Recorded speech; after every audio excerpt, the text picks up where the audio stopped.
Welcome back to the Something's Wrong Here podcast. I'm Randy. I'm Kenzie. And joining us in the studio are two people who know a little bit about finishing.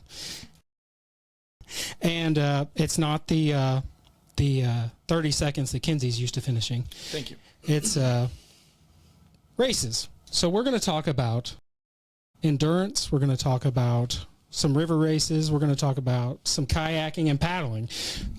Joe Mann and A-Dog, welcome to the studio. And tell us a little bit about what you guys do on the side with some river races and what you got going on, and then we'll jump into a whole lot of conversation. I'm going to let you go first because you have a little bit more of a experience with not only river racing but also directing your river races, Joe. So Okay. Go ahead. Thanks, A-Dog. Yeah, so I started river racing back in 2007 when I heard about the MR340 for the first time. It was the second year that race had been active, and I heard about it and I thought, damn, that sounds fun. It took me 61 hours and 50 minutes, I think, to finish that first year. But I got the bug and I started doing river races in canoes. My dad had taken me to Ozark float trips back when I was a kid, and I fell in love with the rivers and I fell in love with paddling. And so I'd always done that, but not competitively. And so when I heard about that, I did it. About 5 years later, I decided we needed some smaller races to kind of lead up to the MR340, so I started Midwest Paddle Racing in 2012, started the Freedom Race. It's now grown to 5 races, so we have the Shootout, the Mean, the Freedom Race, the Gritty, and the Gritty Growler, and the Calloween. And so I enjoy helping people learn how to do the sport and getting more people involved in the sport. All of our races, anybody who's under 18 gets a free entry because I want to promote the youth and get them involved. Awesome. And I want to help folks learn how to do the MR340 and any other kind of paddle sports they want to do, or just paddling for fun. Yeah, and so I started off, I actually did the 340 before it was the 340 because this was back before the Missouri was kind of considered a unnavigable river by people in anything but a barge. A little bit closer. It's trying to sense you, and I think it's popping in and out on us. Sorry. Okay, no worries. Remember our old friend Darren Sugg? Yeah. He told his boss or his friend at work he's going to do this, and he's like, "You mean the Missouri River death trip?" Because back then it was like so scary to imagine yourself paddling down the Missouri River this whole length. Because it's so dangerous, right? That was the whole notion about the Missouri. And all the things. Well, the undertow would swallow kids is all I ever heard of. Right. The Missouri River was nothing but undertow and shallow snags, and everything else is all I ever heard as a kid. And it must be running like 10 to 12 miles an hour. If you ask most people what the Missouri River runs at, they would say some fantastically high number. So I thought this would be a great river to run. So that's back when we had to actually go and get the navigation maps from the Army Corps of Engineers. And so I built a boat because I couldn't find one because there was no such thing as Craigslist or anything. So before the 340 became the 340, I was fascinated with the river and just navigating it because of its wilderness. And it was a wilderness, and it still is really much a wilderness. Like when you're out in the middle of the river, especially at night, like you could be transported back 100 years and not know it. You know, it's still that raw river. And from there, but I always grew up with endurance in my background. My dad was a big endurance athlete with 100-mile runs and Ironman. So I grew up with the idea of endurance, and I had always run for endurance. I'd always cycled for endurance. And so the river was just another way of having an endurance sport and something to work for, something to train for, as a good boost to not being able to always run or cycle. And then that led into just like the exploration of boats, and then like what does it take to get down the river faster, and what are people currently doing, which then led Joe and I into now building boats that go down the river quickly as possible and as comfortably as possible for whoever would like to pursue that individual goal or team goal as well. With kayaking or paddling in general, do you think it's beneficial to be muscular or skinny? Well, weight is an issue, but when you're in a boat, like when you're running up a hill, the more you weigh, the absolute slower you're going to go. But you put yourself in a boat and it kind of levels the playing field. So it's way more of a sport about your technique and your strength than it is about how much you weigh or your overall fitness is not as important. And that seems weird to say, but running, your overall fitness becomes very apparent very quickly. And same with cycling. And same with cycling. You know, going up a hill is a tough deal for someone who is not as fit or not as thin. But paddling, we've seen a ton of really good paddlers weigh plus sizes, plus pounds. Aside from the physical characteristics, how much of I want to just classify, I guess, what I would think is all endurance-based racing. How much is mental? I think, as Yogi Berra said, 90% of the sport, 50% of the sport's 90% mental, right? I mean, yes, there's a lot of mental there, and I think this is a segue that's going to tie right into finishing. I've seen some of the best athletes start ultra endurance paddling events and not finish. Can we back up, actually, all of the people that are listening, if they don't know your name already? Let's talk about finishing and winning and what you guys have achieved for a second, so people understand why you're here talking about paddling. Well, I mean, what have you guys done paddling that is noteworthy? I've finished the MR340 17 times. How many times in first? Who holds the record for the fastest finish of the MR340? There's a 5-man boat that owns that, the overall course finish. Is there? Course record. I own the solo record, set in 2018, 36 hours, 39 minutes. So, for any of the people listening, the fellas that are in this room, and A-Dog, I'm going to let you jump in with your accomplishments here too, but these guys have won the MR340 multiple times. These guys have paddled it more than anyone else. And Randy and I, we are proud to say we participated. We got our trophies. We got our medals. A-Dog, what? Let's hear your accomplishments. But I'll go back to that too, because it never started off as a way to win. The first time I did the 340, I did not have a support crew and took all my food with me in my boat. So to me, it just started off as like the challenge of the endurance. And from there, with me, it went into what are different ways that I can tackle this race. So I did one race where I built a trailer for my bike, packed my bike on my kayak on the top, and put the trailer inside the kayak, finished the race, and then rode my boat back to Kansas City. On the Katy Trail. On the Katy Trail. The first year I met you, I was like, what are you doing with that bicycle on the back of your boat? And you're like, well, I'm going to pack it up and ride back to Kansas City. I'm like, are you crazy? And you're not even Team 680 or whatever the other other guys who did the exact same thing were. Yep. Did they copy you? Did they copy your Well, you dumb did that idea? in 2007, so I think you were the OG on that. You started the craziness of the 340's not enough. Let's make it worse. Right. So from the next year, then a friend and I, we built a boat out of trash. No, your goal was like, I'm going to build this boat out of everything and find in a dumpster. Yep. Fair enough. Built the boat, and it ended up being the best hole that we could come up with was buckets that had formerly held cow's blood. Right, nice. so we took It's those. like the big blue 55 barrels. Right, and we had a source that worked at a fertilizer plant that is able to get us as many barrels as we wanted to for free. So we built a boat in one day, sank it the week before the race, rebuilt the boat 2 days before the race, took it to the starting line with the hope of finishing, and then when we got to St. Louis, our goal was to find bikes at a Goodwill and then ride them back, going with the theory of Travel lighter. yeah, or travel in any way you can, but it can't be something that was used before, or it had to be something that was used before for another purpose. That's a whole new level of reduce, reuse, recycle. I think Jack Johnson would fall in love with that idea right there. That When I first met him, I'm like, dude, what is wrong with you? Right? Like, right? I'm wondering the same thing right now.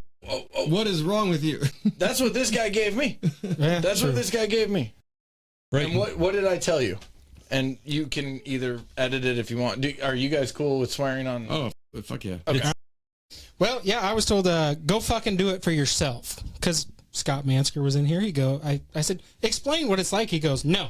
I said, just explain it for the listener. He goes, no, go fucking find out for yourself. It's like, okay. He's like, there's some parts you just can't explain.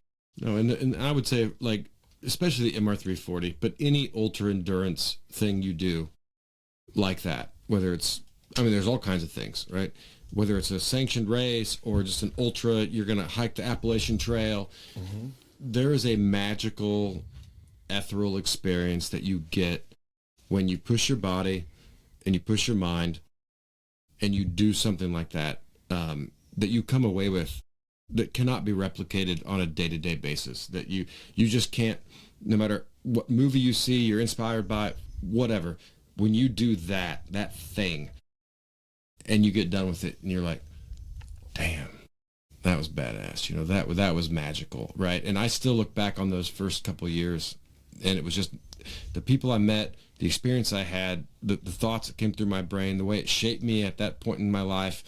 It was magical. For sure. But then I wasn't into racing until really you and I became thick. You know, I was into just doing it. You know, the next year my goal was to finish the race and walk home, you know, with all my gear. So, and then I met Joe, and I've always known you. You know, we've known each other for a long time. Yeah. And so we were out there racing in completely different respects, you know? Yeah. And then Joe and I started talking about making fast boats, you know, and then from then on, now we're kind of in this mode where we're making fast boats to help people then fulfill what they want to do, whether it's be comfortable and finish strong, or whether it's just to finish it all. You know, and now that's where I feel like, especially with our endeavor with Matt Walters and the Kraken, you know, and we wanted the fastest overall time. That was our goal, you know, the overall win, fastest time ever made. We were close. And we were close. Fourth overall fastest. Yeah, but that's still something that is very alluring for both of us, is that fastest time. Yeah, the first time I ever experienced Joe was the Mean Lamine. I got in a kayak for the first time, I think March of this year.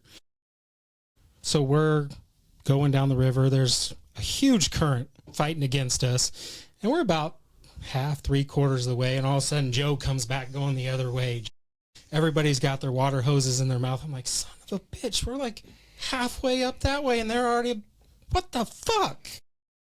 So, I mean, you guys are a different breed when it comes to finishing and winning. Is a huge difference to what it takes. What is the difference between a team and a solo to you guys? What the experience, the struggles? I mean, I think there's challenges and complexities on both, right? If you're a solo, I've done the MR340 17 times, I think. I've done solo, I think 7 times, and I've done either tandem or team or whatever the other, 10 times. When you're solo, you're on your own path. You're on your own schedule. You don't have to worry about personalities. You have a smaller ground crew. They're more nimble. They're more flexible. But when you're out there for 6, 7, 8, 9, 10 hours and you don't see anybody else and you can't talk to anybody else, right? You're in your own head, right? You don't have someone next to you to say, oh, I'm kind of feeling like crap right now, or, hey, sing me a song, help me keep awake, let's have some chit chat, whatever it is, when you're falling asleep. So you've really got to be dialed into your body, dialed into your brain, and don't let like those little demons take over, right? I mean, everybody who's ever done one of these races has said to themselves, I could just quit right now. I could just go home. I could be with my family. I could do whatever, right? And you just got to take the pain, take that negativity, put it in a box, lock it in the closet, and move on if you want to finish. So there's that complexity with solo, but then you've got the positives of saying, okay, I'm on my own schedule. If I want to push hard now, I push out hard now. I don't have to confer with anybody about race strategy, but when you're in a team boat, the more people you have, the more complexity that adds to it, right? And you've got ground crew now, bigger ground crew, so those guys are asking the other team members, how are you feeling? So when you're solo, not to jump in real quick, when you're solo, are you listening to music? Because you mentioned earlier when we were having a beer that there's no music ever. Nope. So I do math problems in my head. Okay, I'm going to come back to that. I want to hear the A-Dog's thoughts on the Randy's question first. Yeah, there's such beauty in both of those things, right? And the beauty of the solo is being in your own head and pushing your own limits. And there is something really charming almost about that. And the fact that you did this thing and it was all you, and you survived this and you did what you set out to do. But I think like the beauty of the shared experience when you're in a multi-person boat, and tandems especially can be that, like the shared experience. My son and I did the race when it was canceled in 2023, and then we came back in 2024 as a tandem team.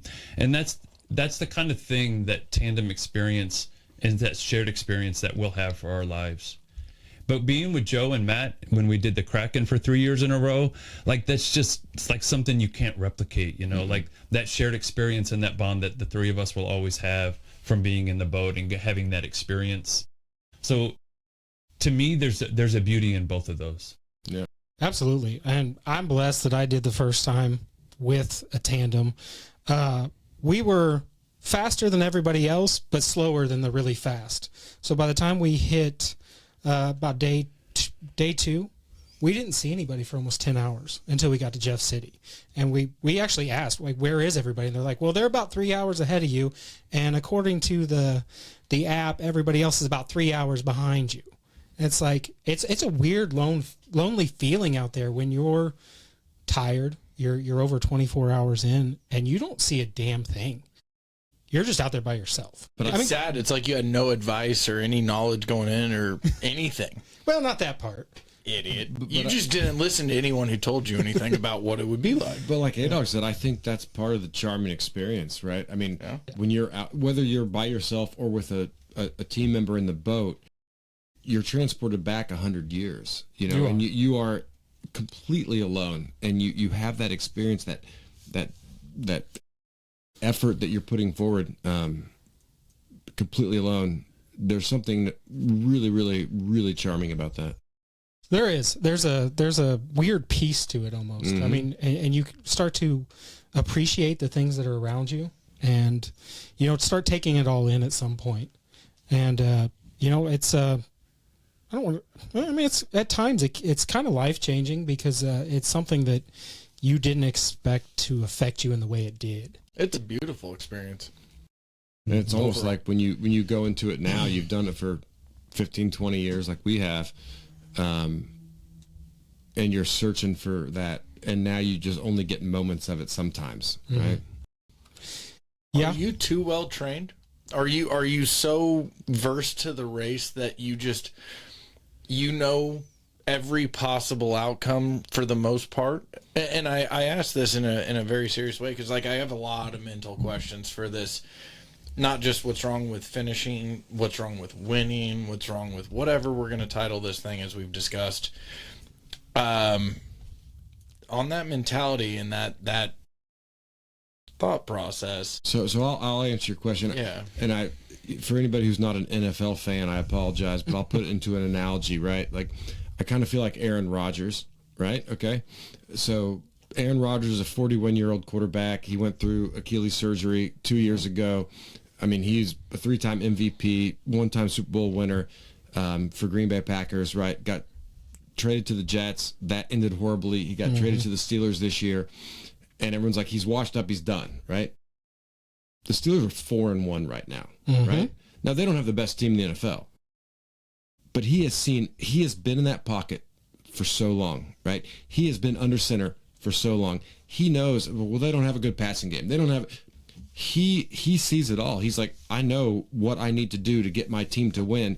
And he may not be in the best shape of his life, right? I'm 48, almost 48. I'm 47. I may not be the best shape of my life, but mentally, I know what's going to happen, right? I can, and that strategy and the mitigation of all the things, right? I can say, well, don't do this because it's going to lead to that.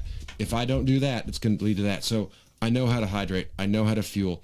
I know where I need to stop. I know what I need to do. I can mitigate so much better. If I could put my brain at 48 with my body at 28, right? Yep. But that's life in general, right? That's just magic that we're gonna someday figure out. Yeah, right. AI is supposedly gonna print us all a new Right. body here soon or whatever.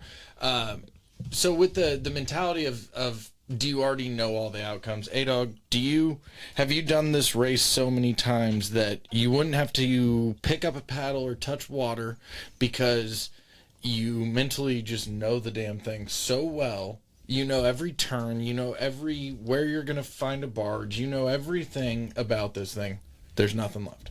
Well, the big thing that I feel like moving forward is I know my own body and I know my own limitations. And that gives me, from the very first minute of the race, it gives me my plan for what I need to do to finish the strongest that I can.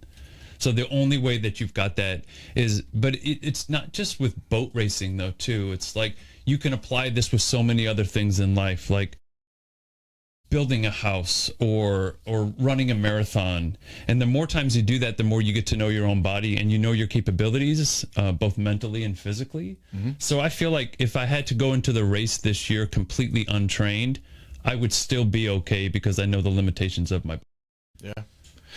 With all of the physical, we know that. The mental, we know that. What goes through your brain when you do this thing solo if you don't have headphones in? I can't answer that because I'm also like this in my life. Like I almost have to have a driving beat in the background. Otherwise my head gets too thick with thoughts. Mm-hmm. I don't know if other music listeners feel that way. Okay, before you chime in though, how do you do it with him with no music? Okay, so we've had this debate, right? I'm not trying to debate. I'm asking. That's a question. Joe, listen, because both Joe and Matt, they run quiet, right? Where if I wanted that background, I'd have to put my headphones in. But headphones for me cancel. They're too introspective, like I can only hear the music because I really need to hear everything. So I always run with a speaker. Mm-hmm. And that driving background is like constant. Like I have it on the whole entire race. Okay. So running with Joe is just a little bit different. But Joe asks me math problems. Like he'll have me solving math problems all night long based on speeds and averages. So that's just our way of mitigating the noise in our head. And then we're able to focus on the job, which is constant, relentless pushing forward. Pursuit of excellence, pursuit of finishing the goal, whatever it is. Yeah. Well, you almost have to give yourself a new challenge with like a math problem or a word problem along the way because you already know what you're doing along the physical stretch. You already know the mental, what's going to kick in. I mean, I have a laminated split chart. Yeah. Taped to my boat that I can see at all times. I have GPS. I know what the miles per hour are. I know what mile marker we're at. Mm-hmm. And I say, okay, so here's where we are. Here's where I want to be. If I want to get to, and it's how do you eat an elephant, right? One step at a time. So I'm here. I want to get to the next checkpoint. It's here. It's 9.8 miles. What's our miles per hour? What's that going to do to our overall average? And then I just calculate all that. And it takes me 5 minutes to, calculate all that in my head because I don't have a calculator because I'm paddling. But then I'll say, okay, so we need to up it by 0.1. Hey, guess what? We're doing great right now. We stay at this mile per hour, and we're going to get there, and then we're going to go on to the next, and we recalculate it again, right? Mm-hmm. And for me, math is fun like that, so that's what I do. I love math. But like the music, to me, and I know like my wife's completely different, right? She's like you. She wants to have music in the background all the time. But it sometimes it becomes just white noise, and then it's hard for me to focus on what I have to think about. Well, what's going through your brain though? What is your brain talk? Like at that point, your voices are kicking in, right? You have to have voices kicking in or something. You're talking to yourself. But here, I think we're both pausing on this because of this point, and then we have to get to this too. Like it makes us very happy to relentlessly push our bodies and our minds to finish, or not just to finish, but to finish strong and to overcome whatever it is that we set out, which is usually speed, mm-hmm. right? That's typically our goal, yeah, right? But it's a joy when we're out there. Like I can't say I feel great, but mentally I'm in my place, Oh yeah. And if you don't like that, then finishing might not be your thing. Yep. Starting might be your thing, and the relentless pursuit to show up at the starting line is your thing. because there's a memory in that too. I guess where I was going to drive with that for one last poke in the brain just to figure it out. I've got, when I was doing the race, at any point that we didn't have music, or even if we did have music, I found myself talking to myself and doing the, my 90s dad is in my brain every hockey game, every soccer game, come on, boy, keep going, and just that rah, you're good. Rub dirt on it, you're good. And I think that helped get me there a lot. And I'm just curious, do you have any of that kind of, you have anything going through your brain like that, or is it just simply analytical? No, it's both. I mean, if I'm in a team sport, if I'm in a team boat, I will usually take up the mantle of I want to say captain. It's captain. I designated you captain of our boat because if there's one person that I can take captaining a boat besides myself, it's Joe. Okay. Right? And we've talked about this. I firmly just secede captainship to you because the way you run it, and you run it well, and your math and the way that you motivate the rest of the team. That is one of your gifts in this race, is motivating team boats and getting us to where we need to be. All right, so I'll tell you 2 stories. Last month, we had the Gritty Growler, okay? We had a 4-man team. The water wasn't great. It was okay, but it wasn't great. But we said, hey, maybe we can set the record for the Gritty Growler, right? We didn't. We missed it by 2 minutes, okay? Out of a 23.5-mile race, we missed it by 2 minutes. What I've learned, kind of like what we talked about earlier, like, have you seen every outcome? Do you know everything, right? If you think you're done by hour 1 or by hour 2 or by 30% or 50% or 80% of the race, well, that's going to be too hard. I don't know if I can do it, right? Well, you've already given up, right? You don't give up until the very end, right? And so we knew pretty early on, we thought about 50% of the race, we might have a chance. 75% of the race, a tailwind or headwind had picked up, water was, current went down, we weren't going to make this. But I said, guys, don't give up. You don't know what's going to happen, right? You don't know what's going to happen. It could be the last 5 miles, all of a sudden the fucking flow picks up, the current picks up. It could be, who knows, right? We could all feel amazing and just find magic in our bodies. Don't give up, right? Now, so I scaled everybody down and said, don't kill yourself now. We still have an hour to go. But then 30 minutes left. I'm like, okay, we probably have 30 minutes left based on all my little dumb math that I've been doing in my head for the whole race. Yep. And we need 33, 34 minutes. This is where we pick it up. Let's go. Here we go. Come on, pick it up. I'm, right? Watching the GPS, you never can trust them immediately. You don't know exactly how accurate it is. 10 minutes left, 5 minutes left. Guys, we're 1 minute away. We're 1 or 2 minutes away. You do it. Like, here's where you lay it on the line. Go for it, right? I looked up at Nick. He was in seat 1. I said, you lead the pace. Go for it. And we missed it by 2 minutes. But we probably would have missed it by 5 if an hour and a half into the race we all agreed we weren't going to do it. But we didn't know if we were 5 minutes away. We didn't know if we were 1 minute away, right? But you put yourself in the position to get that way, right? So the other story I was going to tell you is, so I did the race with my kids, and one time it was not the 340, but a smaller race, and it's just helping coach the team to do their best, but not give up and mentally work through those challenges that you have, right? Has there ever been a race you haven't finished that Yeah. you started? Yeah. Which one was that? It's the one that still haunts me. It's the Texas Water Safari. I've heard about that one. 260 miles from San Marcos to the Bay, and it's the hardest race, without a doubt. It's harder than the 650. It's harder than the 340, 100%. Texas Water Safari is the hardest race ever. What makes it so unique for the people that are listening? The 340 is a road bike race. You can conceivably get on your canoe or your kayak, and you can paddle 340 miles and conceivably never get out if you didn't want to. It's all Class 1 water. It's all flat. There's no portages. There's no dams. You just go, right? It's not that. I mean, it's very challenging, but it's not. It's a tedious race. It's that's monotonous. very tedious. It's monotonous. over and over and over on the 100%, Missouri River. Yes.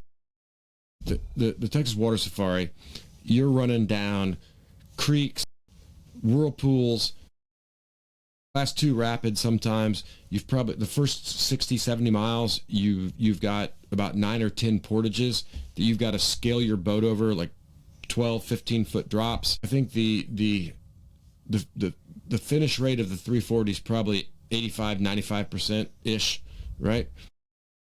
I think it's less than that. You mean people that enter to finish? People that start, maybe I thought it was maybe like- 80%. It's like 70, man. I thought. I thought it was lower, but I don't know.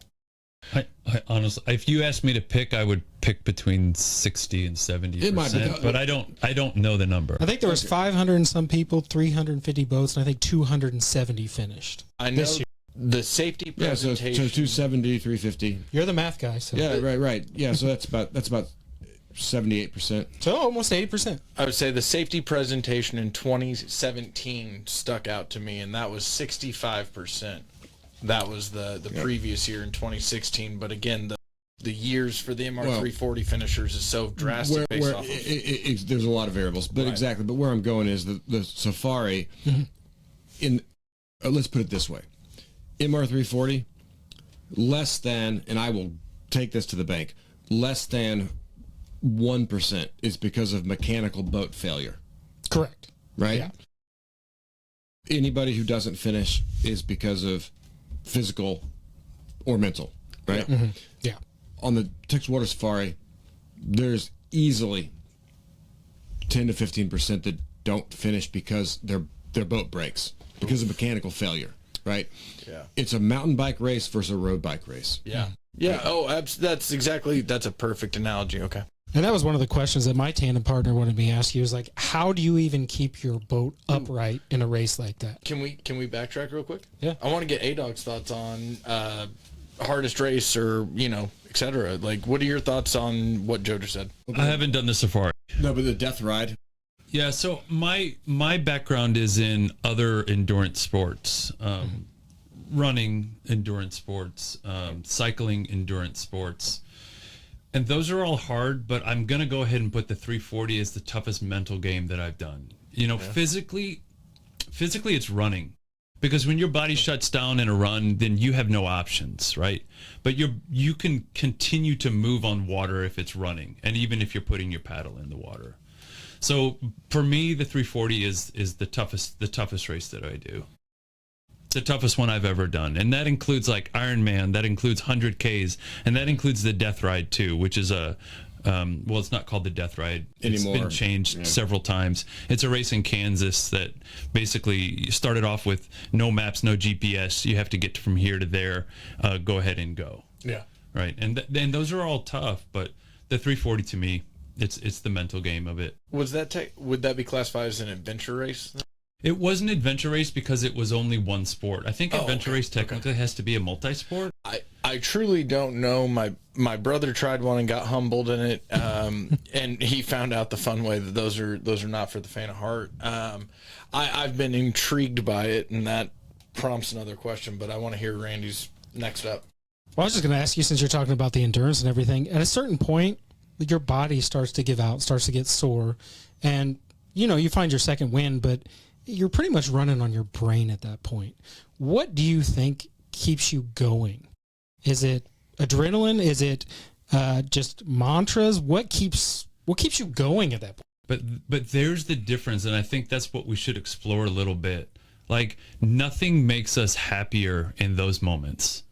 Like, you have pushed your body through the ringer and out of the ringer and back through the ringer a dozen times. Mm-hmm. And then the feeling of like, this is right what I want to be doing.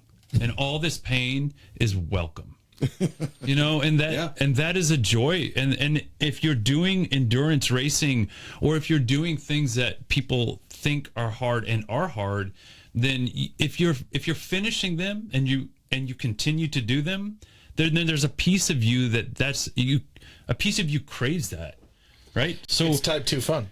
Yeah, it's type 2 fun. That's a great way of saying it. Do not credit me with the Did you not make that up just right now? I think I heard That's that. really good. I like that. I'm going will to borrow say, that. I can't tell you where it was sourced from, but I can tell you Type 2 fun is not something that I started. I think I heard Scott Mansker actually say that. I would It say sounds like something Scott might say. So it might have been credited to a safety speech. Again, that's one of the things I miss the most about the MR340 is the damn going into the hotel lobby and Right. the safe. 2017, young pup. I had no idea. I went in there and I don't know who was on the couch. It was got to be someone like you guys, kind of thing. And my brother and I are both, he tricked me. He got me drunk and I signed up for the race with him. That year at the safety speech was the year that I'm sitting there like chugging water, like, you know, eating pasta noodles out of a Ziploc at the safety speech. And literally guys are like, oh, hey, you guys want to have beer? And I'm like, the night before the race? And so like some of that stuff was just bonkers to me. And again, you hear some of these guys' war stories and you're like, well, I guess maybe if I'm even remotely part of a man, I could have a beer tonight. Well, we'll see. But I missed the safety meeting. Yeah, it's evolved over the years, right? But I hate the digital fucking watch along now, man. there's a I hate it. digital one? You got to watch the video. Hey, you got to watch the video. You show up to tent 1, sign in, what's a tent safe- 2, tent 3, and you're done. Is when you smoke weed somewhere outside while laughing about how unsafe it probably is to your realistic working standards. I believe is what the kids are calling those. Now that said, my real question: what's the hardest part of an endurance race to you guys? I want to hear this from everyone because my personal take is it's the prep, it's the planning, it's the financials. It's not the race. It's never the race. The race might be a difficult part, but that part's the exciting part for me. The hard part is, you know, hey, I'm going to be paddling twice a week for 6 hours. I hope that's cool with you. yeah, no, I mean, I think you put it into a lot of buckets, right? I mean, there's the physical aspect. So you mentioned training. There's the mental aspect, which we talked about a little bit just now. If you're going to do well, or even if you want to do it like A-Dog did, you know, his first few years and be completely self-supported, well, now that's the ground crew, right? And the ground crew that's kind of an extension of the mental part, because those are the guys, when you come to a ramp and they're like, I've got you covered, buddy. Here's this, here's that, here's what you need. But if you don't have that, then that all comes down onto your own mental part, right? Because now you're managing everything you need, right? And then so between mental, physical, the ground crew, and the financial, right? Mm-hmm. Like, so let's just put that on hold for a second. But I mean, everybody's in their own financial place, right? So it's how much you want to pay, how much, you know, whatever's it worth, take time off, vacation time, whatever, right? So there's that part, and if you're worried about that, you know, then yeah, that can be a trigger on your brain. But I mean, if you really boil it down, it's mental and it's physical, and then a little bit on the ground crew side, right? And the ground crew is kind of, like I said, an extension of the mental part. But the hardest part is mental. I think it has to be, right? But back to what you said, A-Dog, and I'll segue over to you. You know your body. You have to know your body, right? So if your brain's trying to push harder than your body can hold up, right? And your brain's not smart enough to recognize, and you're not in coordination together between your body and your mind, right? Then you're going to push hard. And how many people have we seen? I'm not going to name names, but you know the name I'm thinking of, right? Who pushes way too hard out of the gate, who goes way too hard because their brain's thinking this, and their body's like, dude, I can't. And then 100 miles in or 150 miles in, they're done, right? I think that this is a good question, and Randy and Kenzie, I want to get your takes on this too, because when people ask me, like, what's the number one thing I need to do, or what is going to be my biggest obstacle, I really put it in most simplest terms. It's not signing up for the race. It's not the training even. The number one thing that's going to get you there is showing up on the day of the race. Because you know how many people don't do that? That sign up and have big dreams about something, but the reason you don't fulfill your dreams isn't because you failed. It's because you did not show up on the day of the race. You didn't try. I think that the do not start list is it's right up there with the DNF. I am honestly staggering. I think, which is crazy to me because I mean it's not cheap to enter that race. No. I mean you're what 270 a piece, and it all goes to charity, which is a great cause. Is it up to 270? It's between 250 and 270. Yeah, somewhere around something there. like that. But it goes to preserving the river. It goes to a bunch of stuff, and more than happy to pay that. But it is expensive to just not show up because if your name's on that list, you already paid. Yeah. And I think the first thing that the human brain can do is make an excuse. And I mean, it's so easy to make an excuse. Oh, yeah. Everyone does it all the time in the corporate world so that we don't, pass the buck. It's never my fault. Fuck that guy. It's his fault.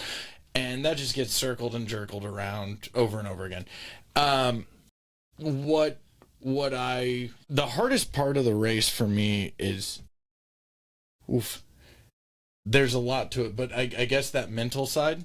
You got to push through the wall. Well, you got to get dark, and you got to know what's coming, and you got to.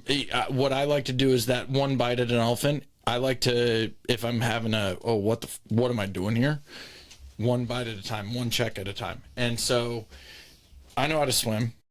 The water might not be great. I don't want to get in it, but I know how to swim.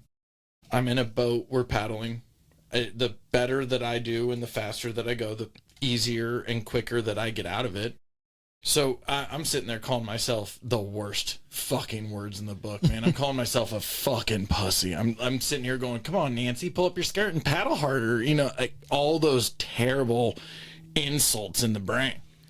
And I could think of a lot worse. So thank you. To your point too, the faster I get this done, right? Mm-hmm.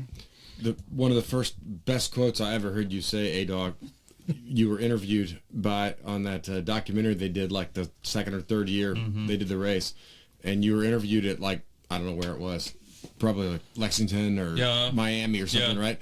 And you said, it's gonna hurt no matter what. So you might as well just hurry up and get it finished, right? It's true. That was one of your best quotes, right?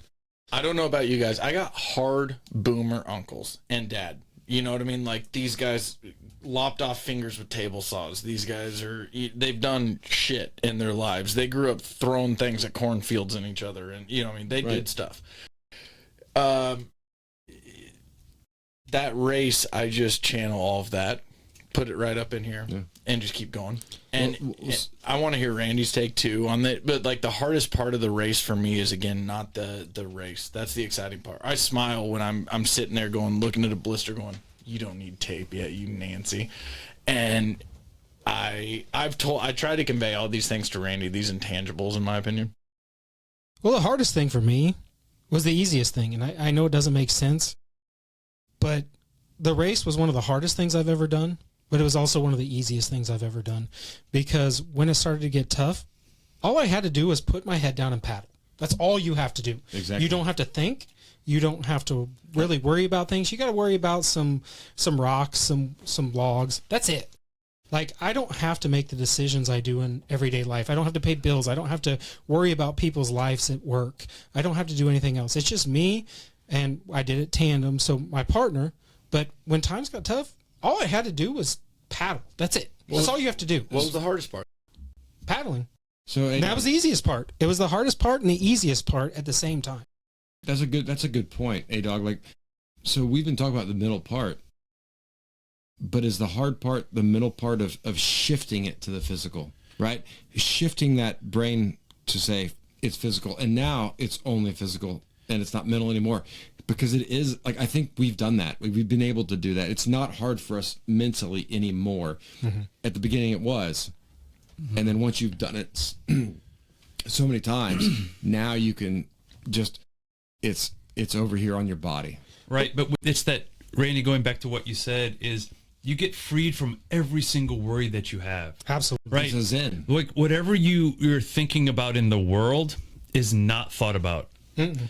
One day before we went on the Kraken, I stayed up the whole night because I thought my dog was going to die that day, right? And it was just a tough night because I'm a dog lover, and And like when I got onto the boat, that care, it was completely erased. So you erase every other thing that is taking whatever life and stress and worry out of you, and you can put it into a physical. Mm-hmm.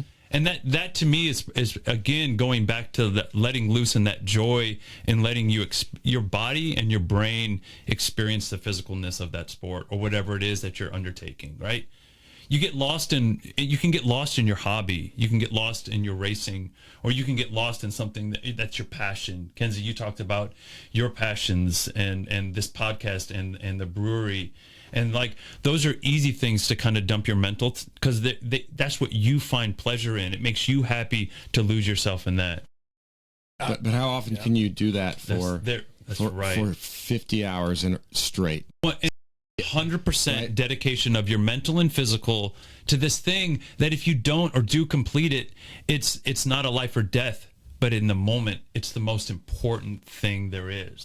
And you can do it for days. Yeah. Days. And, you know, to speak to the podcast, I appreciate you bringing that up, because this is a passion project. You know, this as we were talking and discussing, I would love to be able to invite cool people to just come have a beer and chat, but people will think you're fucking crazy. You can't do that. You have to have a camera. You have to record it, or you can't just What's wrong with being contact a crazy? Stranger. Randy will comment on that one here in a minute for you. But Jesus, that's fantastic. I kind of want to ask your thoughts on compassion with a race like this, because you've won it. You've both won it, correct? Together. You've won it solo. You've never won it solo, but you've won it tandem. Okay. If there was a point at any time where you were going for speed, going for the record, and you heard help from behind, so are you stopping paddling instantly because you know who's behind you? Yeah. One of the proudest moments I've had during the race, I think it was 2014. I knew I wasn't going to win solo. I was up against a really good competitor, Kyle Miner from Texas. He was about 30, 45 minutes in front of me, and we had about 20 miles to go. So odds are not going to beat him. Yep. But I was 4th or 5th overall as a soloist, second solo overall. And the boat in front of me, Melanie Hoff and Alan McAdams, they went through the last checkpoint, which is Weldon Springs, and they had an understern rudder on their Hookie VX2 or V2X, whatever the outrigger is, and they had understern rudder, and they went over the wing dike right before that, and it plowed off their rudder. So they had no way to steer. Outriggers, you typically sit very close to the center together, and so it's really hard to steer without a rudder. And they began drifting, and they couldn't steer at all. And I had passed the Weldon Springs, but they were just right in front of me. And I said, okay. And so I pulled up next to him. Melanie was in the front. She grabbed the back of my boat. Alan was paddling to help me get horsepower. And we had to paddle upriver on the Missouri River for about 1.5 miles to get him back up to that checkpoint, right? And dropped him off. And, you know, it cost me a ton of energy and probably about an hour, you know, but I did it because otherwise they would have just, like, they couldn't have managed to get down river. I mean, they would have been in big trouble, right? So, Randy, back to your question about compassion. My story of compassion is a little bit different than Joe's. So one of my favorite parts, and probably more emotional than finishing myself, is coming down to the boat ramp and watching the stories unfold at the boat ramp. If you ever get it, that's one of the most beautiful things in the race. Like, I don't get emotional when I finish, but when I go down there and see the emotion that is out when people finish and them staggering out of boats and just falling down and weeping, and the whole ground crews, you know, celebrating that accomplishment, that's what always gets me. It's always watching people come in who have basically realized their dreams, you know. You watch them do something that they will have the memory of for their life. And to me, it's just like so emotional to watch that happen. So that to me is as good as finishing the races, but being part of that overall experience where people are realizing their dreams, which then goes into Joe and I's making boats for people to realize their dreams as well, is also been hugely satisfying. As much as building the boats is a joy, is watching people fulfill their dreams in something that we craft with our hands is a big deal for me as well. That's awesome. What about you, Randy? Well, I was just going to say that, it's one of those things where it doesn't matter if you finish in 36 hours or you finish in 85 hours. No, I'm saying you just got your brand new boat from these fellas. But let me finish this. It doesn't matter if you finish in 36 hours. It doesn't matter if you finish in 85 hours. Everybody puts everything they've got. That's right. It's not like it's something where you're just like, all right, I'm going to go out for a Sunday cruise and I'm going to finish in 85. You have people that are 80 years old out there trying to finish this thing, and they're giving it everything they got. I woke up Friday morning and ended up filming 580 or 680. That team crossed the finish line from my hotel window. Them coming across, and then went down and watched the last person finish.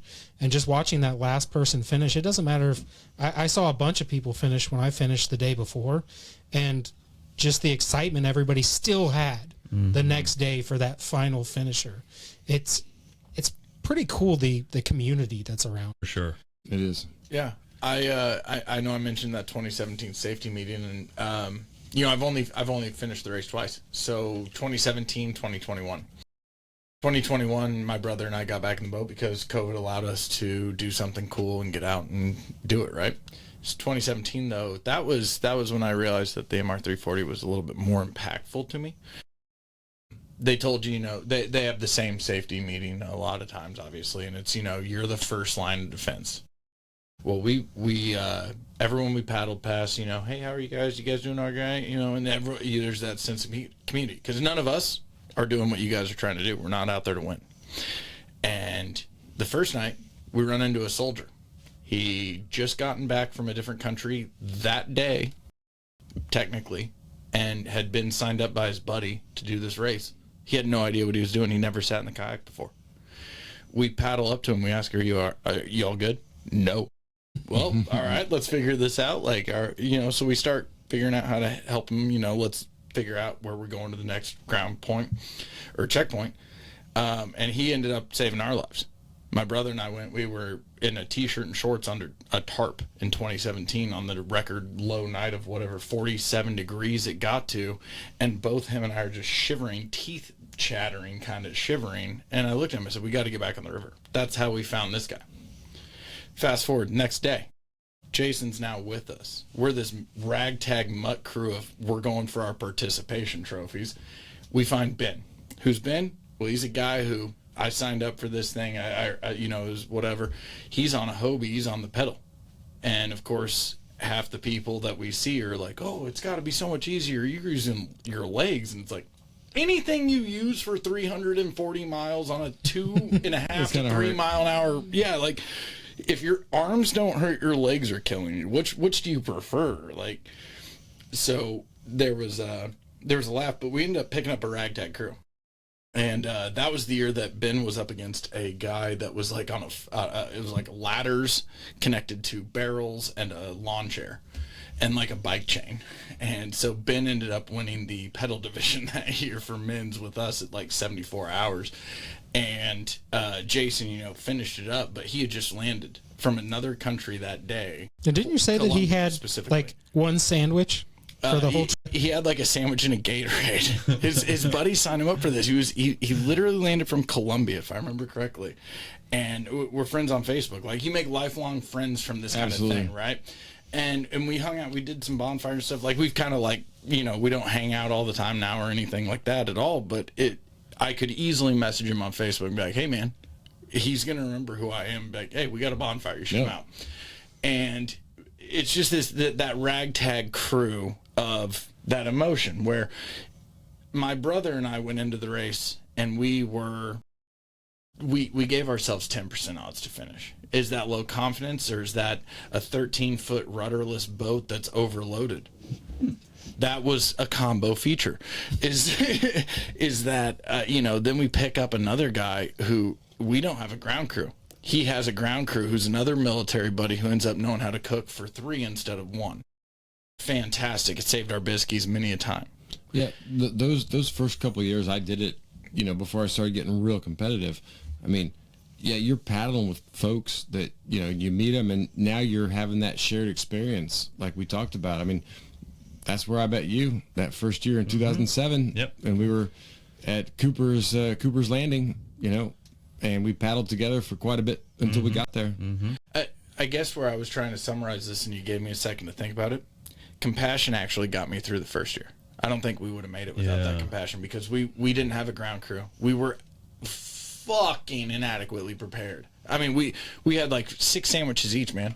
We had water that we were running low on. My dad met us at the bridge in Waverly or whatever, or I think it was Lexington, and threw us some sandwiches and some water, and then we were off.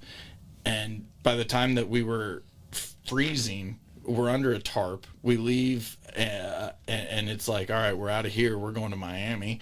And we run into Jason, and that guy's got hot food. And it turns out that his buddy's got some extra blankets. And so, like, our first year, our compassion actually saved us. Yeah, that's awesome. That was a huge emotional feature to that. For sure. All right, here's something I want to talk about, and I'm surprised nobody's referred it, mentioned to it, or anything yet. Everybody on the river, whether you're going 340, 650, 1,000 miles. 6 miles? 650. No, if you're going 6 miles. Does that count? Yeah. Okay. Everybody has a different experience. But there's one thing that everybody has that is shared on a long race. It's the hallucinations. So I want to get into the hallucinations a little bit, because that was one of the craziest and probably one of the things like I missed the most about the race. Is it's a weird feeling. It's a weird experience, and it's something you can't explain. These guys have won. They probably don't even hallucinate. They're just like, I know, we right? see it, we go. I'm really sorry. I can't speak to this. Whether it's a grace or a curse, I don't have hallucinations. Really? I have them, but also I think our finish time allows us to not go as deep into hallucination. Correct. Yeah. I have what most people have who finish within our time category. Okay. And it's either dinosaurs or elephants, Yeah. right? Okay. And so that's the most common is the trees are are so animated. Wait a minute. I don't mean to interrupt you. Can you speak to the people that are listening? Are you saying there's a common theme? For context here, Yes. Randy, you finished 55? I finished 71, 74, or 70 and change, 74 and change. You guys are saying there's a range of what you see when you finish, so to speak? Like it's what you typically, it's very constant. It's either the trees become dinosaurs At night, or in the dark. I'm actually more of a gorillas guy. Gorillas. But the point is that the trees take shape. The trees are the ones. Yes. But I do have the best hallucination story. There's a lot of good ones. There really are. But I think I've got it. Okay. It's the final mile of the race. And I'm with my 15-year-old. And all you see is the hotel casino lit up like a giant Christmas tree present. Okay. It's square. It's got lights on it. And so you see this thing, and you know what it is. Like, I know what this is. But my 15-year-old is extremely convinced that someone is dropping legendary Pokemon cards into a giant box. That's fantastic. And he can't, and he knows it's not true, but he thinks, and he keeps on asking me, Dad, why are people putting Pokemon cards into that box up there? He just can't quite, and his brain is completely zoned in on that fact only, Yeah. 2017. We're in the middle. We've got Ben on the left or right and Jason on the left or right. 3 a.m., 3:30 in the morning, something like that. We've left Washington. And at this point, we're all at that, like, confidence level of, like, this ragtag bandit fuckery is going to make it. You're going to do it, yeah. And and we've got the music on, and we're all just kind of karaokeing and chilling. And then my brother starts screaming bridge and paddling us the fuck away from the bridge. Fun fact, there wasn't a bridge. We were in the middle of the river. That was it. I saw pirates and dead people on the shore and kept yelling to people on the shore and like red lighting, seeing if I kept seeing people. But there was one time I was doing tandem with a guy, and we went around the bend on the 340. It was the second night. It was dark, and he yells, "There's a big bright light," and he yells, "It's a barge! It's a barge! Paddle this way! Go get out of the way!" And I'm like, I see a light, but I don't think it's a barge. And he's like, "It's a barge!" We went through a little debate, and I got over to the side for him, and then we got a little closer, and we realized it was just a light on the side of the bank. Some house that had a light. Yep. You know, but he was convinced. It doesn't take much. He was convinced it was a barge coming toward us. It was going to run us over, right? Jason, Scott, Ben, and I, we all tripped our balls off at one point, man. Like, my brother screamed bridge, in the middle of the river. Jason and Ben are just like, "We'll give you a berth for a minute. Like, just gonna let you guys get through whatever you and I need think to." that's where like the middle part of it is tough, Dude, and that's wild. where the middle part has to I said physical and mental, because the middle part of you is trying to trick your brain or trying to trick your body all the time to say, "Hey, this is what's happening," and it's not necessarily dropping Pokemon cards or there's a barge or whatever, and you have to have that other part of your brain that says, "Hang on. No one's dropping Pokemon cards, right? We know that, right? We know, I mean, there could be a barge, but it's unlikely based on where the light source is coming from." Like, the craziest thing for me was like there was some shared hallucinations too with me and my tandem partner. There was a barge at a bend, and we both thought it was a bar. Like, it looked like a neon light, and it looked like a cabin out there off in the distance. It was right before Herman, and we're like, "Is that a bar?" Like, Pull on up, get a beer, that babe. looks like it's those are neon signs. That's a bar sign. I bet they sell glizzies. But mine started day 2 about 3/4 of the way through the day. Like, I saw a stone, a rock, big rock formation before Jeff City. I'm like, that's crazy. That thing is a skull. Like, that looks like a skull. What is it? Occam's theory or Occam's razor? Like, razor. Like, the most simple explanation is usually the most likely. Yeah. Right? A bar on the river. Yeah. So I'm like, yeah, it's a bar on a river. And the trees were giants. They were very animated, very lively. That's the dinosaurs and the elephants. Dinosaurs and elephants, the gorillas trees, that we're yeah. talking about. There was a house up on the hill that had a light. There was a TV going off. I don't know why they had TV on at 3 a.m. on a Wednesday, but a man with a very giant cowboy hat was in that window staring down at us. Was there really, though? I don't know. I don't know. But the craziest thing to me was like, There could have been. there could have been. Then that's what makes hallucinations tough. Yeah. There could be a barge. There could be a dead person on the bank signaling me. Well, here was the craziest thing is where the Osage River comes in. Yep. We came around and there was fire on the water. And we go, "Oh shit, what's going on?" Like, we thought it was a hallucination. No, there really was fire on the water. There was a giant barge lit on fire so you could see it, and you didn't run aground where there was a underwater island. Mm-hmm. And that scared the shit out of me. Because when you come around the corner and you're tripping balls already, and you see fire No good. on the water. No good. You got to pause. when Paul Cox and I did the Alabama 650 the first year, it was in 2020, right before Selma, it was about 15, 20 miles before Selma, there's this big horseshoe bend that you have to paddle around.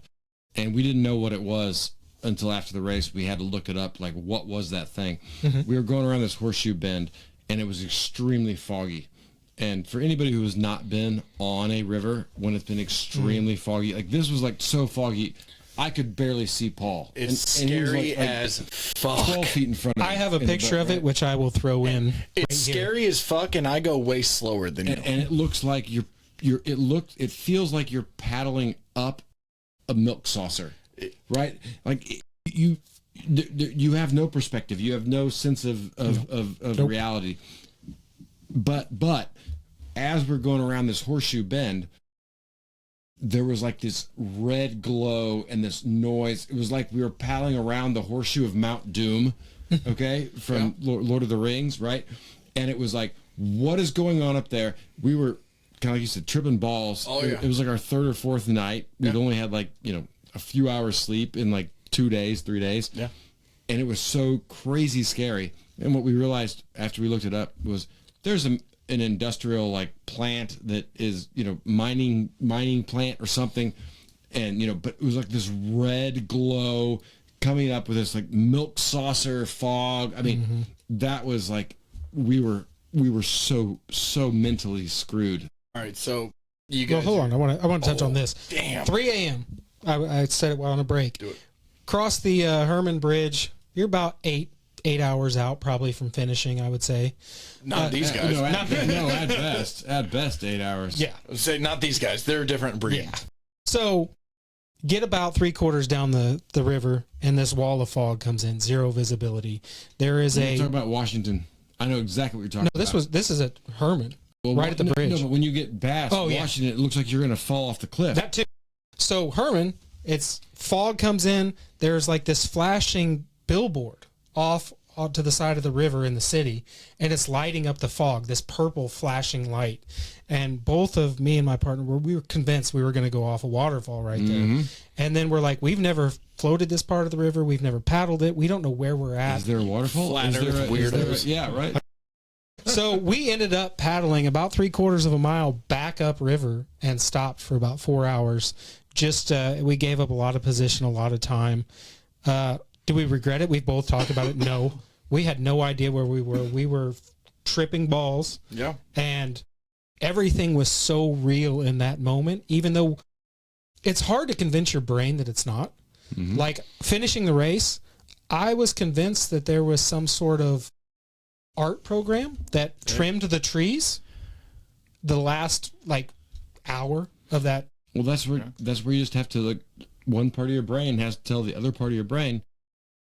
And I kept trying. I kept saying that's not real. There's no way an art program comes out and shaves the trees. Right? There's no way that these trees are this uniform and have done this. But the crazy thing is that I've seen articles and I've seen the same drawings. I've seen the same pictures that people are describing along this route. That's fantastic. Our brains create all the drugs and intoxicants naturally that we're talking about that make you trip balls, right? Yeah. I am not discounting yours at all. I will say, fortunately, in the tandem finishes we had, neither of our trips occurred at the same time.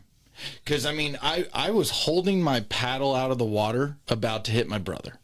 I mean, about to literally clap him and be like, I gotta knock you out of whatever this is. You're having like a mini panic attack / trip about a bridge. What are your thoughts on intoxicants on long races? And I will say, I know, I won't name names, and maybe you will know what I'm referring to here, but have you ever heard of the Ocho? The what? The Ocho?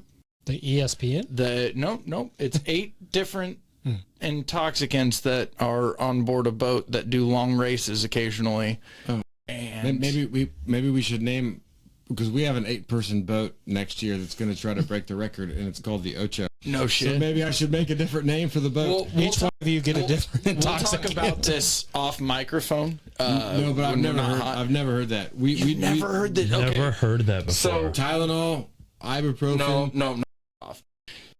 2021, we touched a boat once together before we did it. I got in the water 7 times. He got in the water twice. We did it 4 hours faster. I was stoned. Well, I would say I don't. And I mean, take stoned Tylenol made it during go the race, easy. ibuprofen during the race, caffeine during the race, but you don't want anything that's going to accelerate your heart rate. You don't want anything. I mean, again, know your body. Listen to your body. So, like, if it's anything like that's going to mess up your heart rate or mess up your, like, you don't want any part of that. I mean, I think it was, 2008 or 9? It was like 3 or 4 years after the Southern race. I heard some story about some guy who, like, chugged like 5 Red Bulls right before the race or something, right? And he pulled out, at the 291 bridge. Remember? Yeah. Okay, that here's a sounds perfect like a terrible example. fucking idea. That sounds terrible. So the Mean Lamine, I chugged 2 C4s before I got in the boat. Oh, God. What's the C4? Sorry. 300 milligrams of caffeine energy drink. Too much. It's originally a pre-workout, but they changed it to an energy. But you don't. It was a horrible idea. Worst idea. I threw up right before we hit the bridge. My heart rate was over 180 on my watch. Oh, God. No.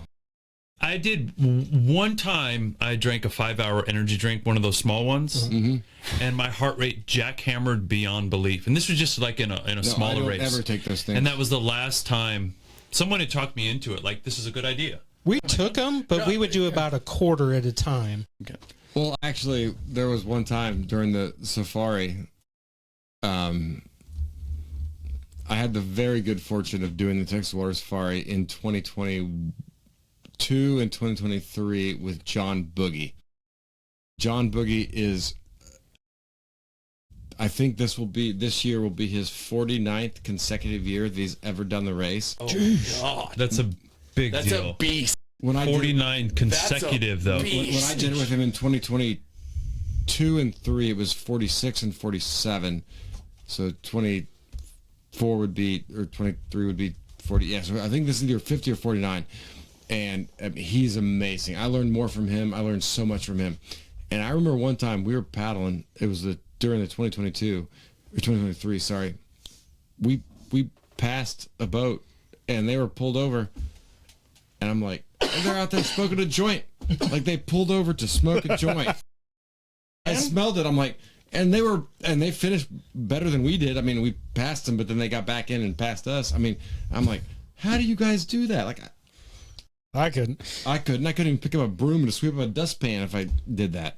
All right, I got a question because I'm still struggling with it after my first MR340.